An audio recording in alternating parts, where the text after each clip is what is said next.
নাটোরের গণমানুষের নেতা অ্যাডভোকেট এম রুহুল কুদ্দুস তালুকদার দুলুর প্রথম গণসংবর্ধনা অনুষ্ঠানে আহমেদপুরে মানুষের ঢল নেমেছিল আজ।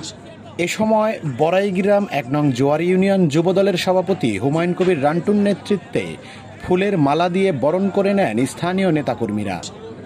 সারা বাংলাদেশে বিএনপির মনোনীত ২৩৭ জন প্রার্থীর মধ্যে নাটোরের গণমানুষের নেতা অ্যাডভোকেট এম রুহুল কুদ্দুস তালুকদার দুলু নাটোর ২ আসনে ধানের শীষের প্রার্থী চূড়ান্ত হওয়ার পরে এই প্রথম গণসংবর্ধনা অনুষ্ঠানে ফুলের মালা বরণ করে নেয় নাটোরের আহমেদপুরের জনসাধারণ।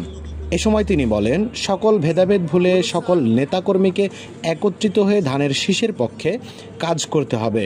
এ সময় তিনি বিগত আওয়ামী ফ্যাসিস্ট আমলের নানাভাবে অত্যাচারিত ও দীর্ঘদিন কারা জীবনযাপনের ঘটনাও তুলে ধরেন। সকলের কাছে অনুরোধ জানিয়ে ধানের শীষের পক্ষে একত্রিত হয়ে কাজ করার আহ্বান জানান তিনি।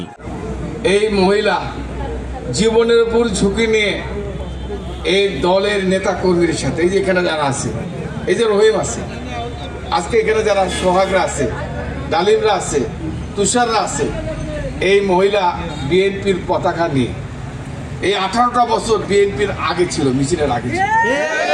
আওয়ামী লীগের গুলি, আওয়ামী লীগের বোমা, আওয়ামী লীগের নির্যাতন, কেস কাবারি দমিয়ে রাখতে পারেনি।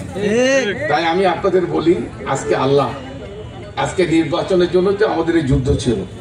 এই যুদ্ধ আমরা সফল কাম হচ্ছি, আমরা অভীষ্ট লক্ষ্যে পৌঁছে গেছি। এখন এই নির্বাচনে যদি আমরা জয়লাভ করতে পারি, ক্ষমতা যদি আল্লাহ নিয়ে যায়, আপনাদের কাছে অনুরোধ থাকবে, তারপরে কার সাথে কার বিবাদ সেটা পরে দেখা যাবে, কিন্তু এই মুহূর্তে ঐক্যবদ্ধ, ঐক্যের কোনো বিকল্প নেই। আমি সকলের কাছে অনুরোধ রাখতে চাই, আপনারা এই বড়াইগ্রামের মানুষ আমাকে ভালোবাসেন, নাটোরে যাদের আত্মীয় স্বজন আছে, বন্ধু বান্ধব আছে, সকলকেই রুহুল কুদ্দুস তালুকদার দুলুকে ধানের শীষ মার্কা প্রতীককে ভোট দেওয়ার আমি আহ্বান জানাচ্ছি।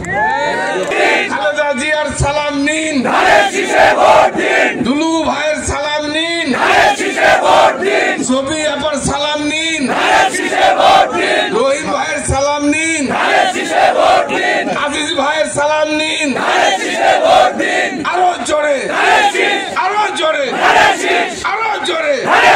সামনে আসছে শুভদিন, সামনে আসছে শুভদিন। সবাইকে ধন্যবাদ। আসসালামু আলাইকুম।